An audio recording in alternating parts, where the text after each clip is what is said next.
gente queria a gelatina.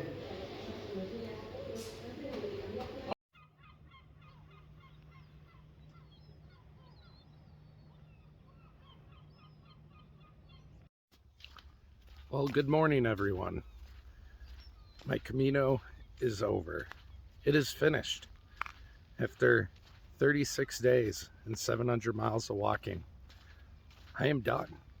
Yet here I am walking. I miss it. I miss the 4 to 6 hours a day of walking. But for today, I'll share with you what my top 10 list is of things that I have loved and enjoyed on the Camino. Number 10, and this is in no particular order, is the wine. The wine in Spain is so good, especially the Riojas. When you're in Rioja region, you must get some. And unlike in the States where a bottle that's just standard, or for some people even cheap, is $20, here that is an expensive bottle. Much like in Spain and Argentina and Chile, a nice bottle of wine can be $5 to $10, and it's amazing. So the wine is definitely one of the top 10 things that I've liked on the Camino. Number 9 on my top 10 list is the meseta. Now there's different sections of the Camino, and the meseta is the second section. I'm walking on so many shells right now.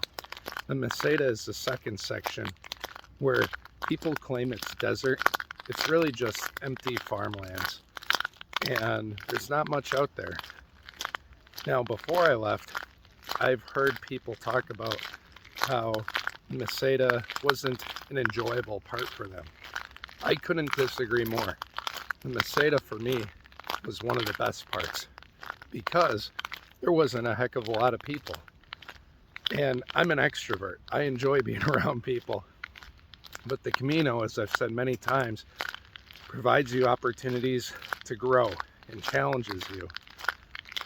And being someone who works with a lot of people, I need that time and space away from people. And the meseta was wonderful for that. It also had beautiful sunrises. It was just endless and vast. Some people call it the treadmill of the Camino. I could agree with that. And yet it really allows you the time to just think or just be and not think. So the meseta is definitely on my top 10 list of things I loved on the Camino. Number 8 on my list of top 10 things I love on the Camino, and that's the views. Now let me preface this by saying that when you're on the Camino, you're not going to get these grand views like you would if you went to a country like New Zealand or Iceland. Those places are going to have more grand views, more geological, unique things that are just awe-inspiring. The Camino has some things, like the views on the Pyrenees. In the meseta, there's some high spots that you can see really far out, and it's gorgeous.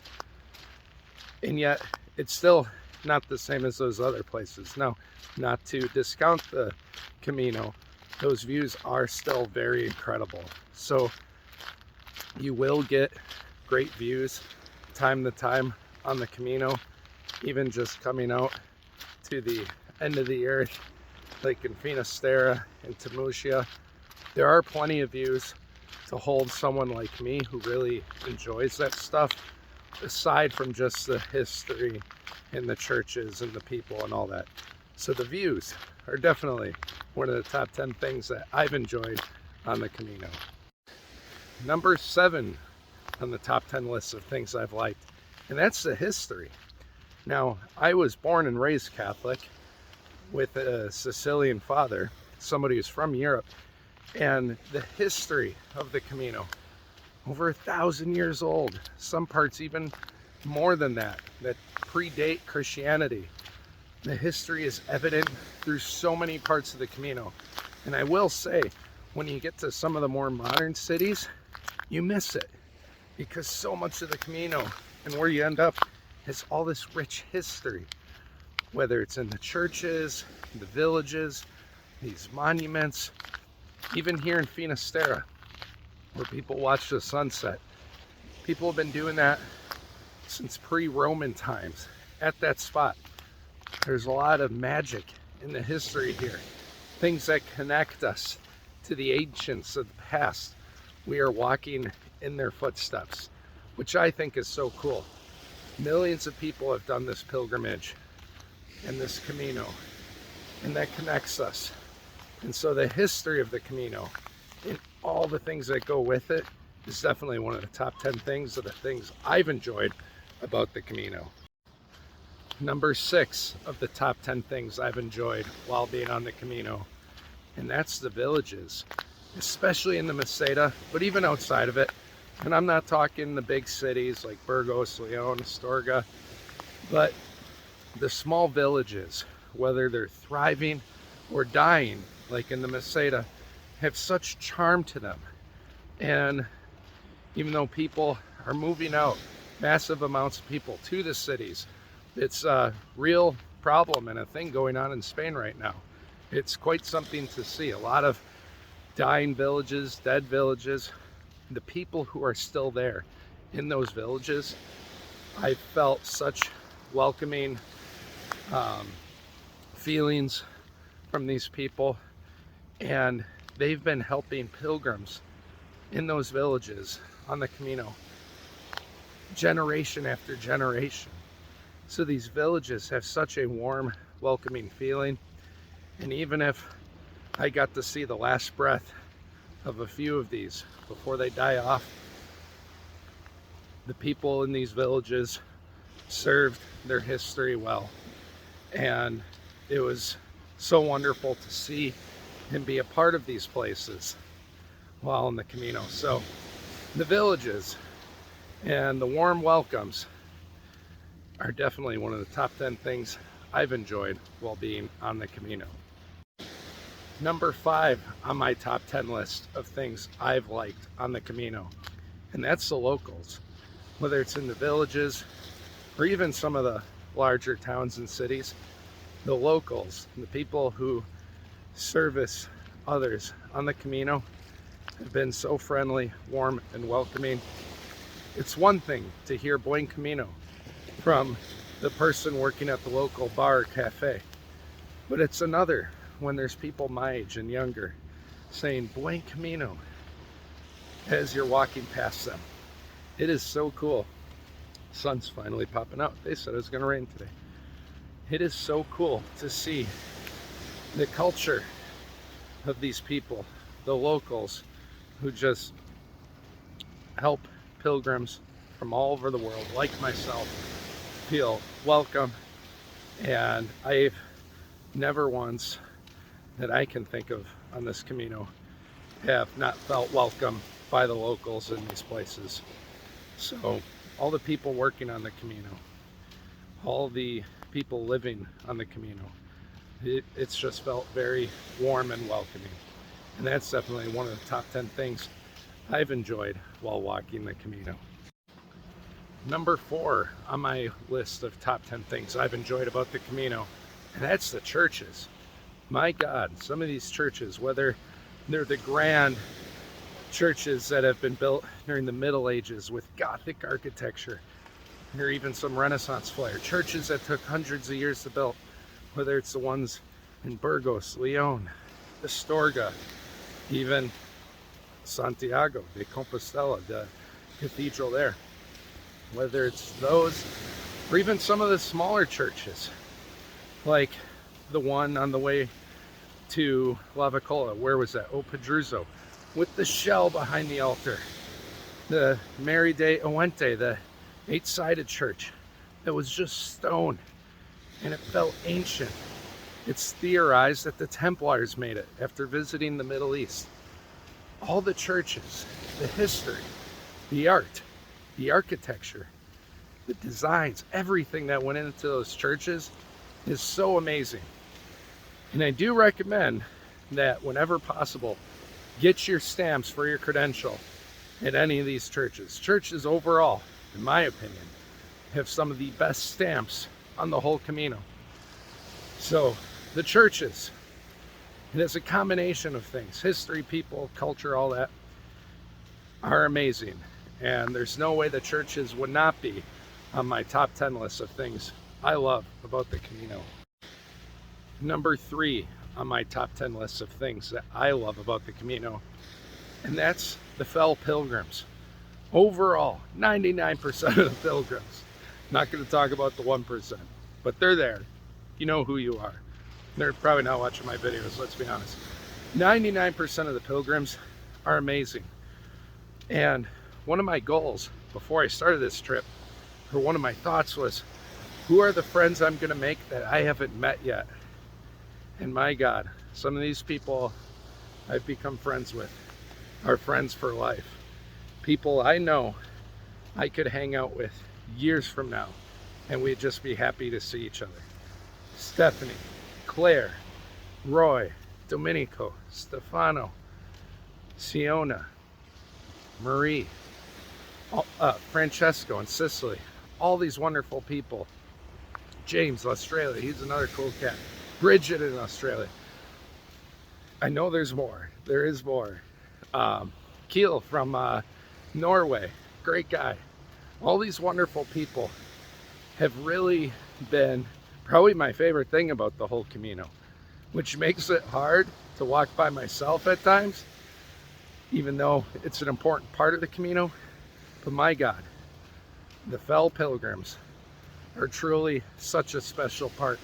And I don't care if you're here as an introvert or for your own reasons, you can still walk by yourself. But please try to connect with others if you ever do the Camino. The other people here, older, younger, same age, we all share this connection of wanting to better ourselves. And there's a different dichotomy in the relationships out here.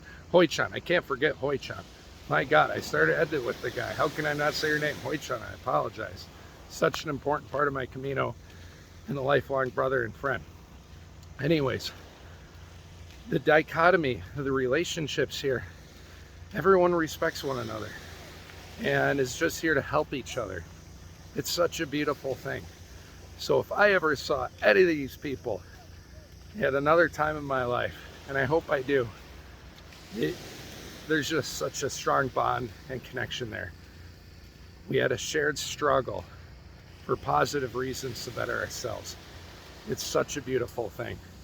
So my Camino family, my friends, are definitely one of the top 10 things, and maybe the top thing that I've loved about the Camino. Number 2 on my top 10 list of things I've enjoyed on this Camino, this sun and the clouds cannot make up its mind, are the animals. The stray cats, the dogs, even the ones that do have owners. They get treated differently out here.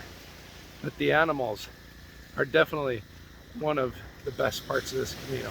I've met so many furry friends, and I know there's people that have fears of dogs. If you treat all the dogs like they're puppies or talk to them, I'm not saying go and pet them. You know, you got to get a sense of if they're safe or not, especially the big guard dogs.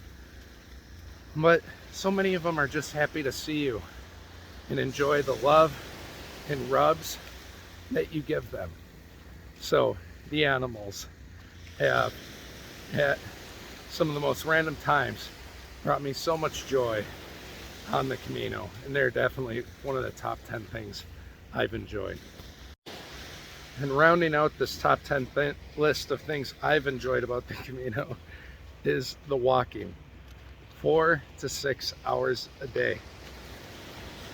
I tell you, this sun keeps going back and forth behind the clouds. It's bright, then it's not. Walking 4 to 6 hours a day is something I'm going to truly miss. And I'm going to have to incorporate any of that physical exertion into my schedule back home. I know I'm going to miss it. I already do. Whether you're happy, you walk. Whether you're sad, you walk. Whether you're not thinking anything, you walk. Whatever feelings you are having, you walk. And by the end of the walk, you feel better. It becomes such an integral part of your life.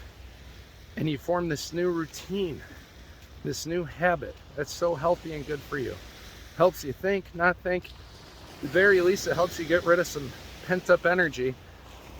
And I can attest to this, me and somebody who's been a jogger for half my life, not recently, but I'm definitely going to get back into it, that just being able to move consistently is so good for you.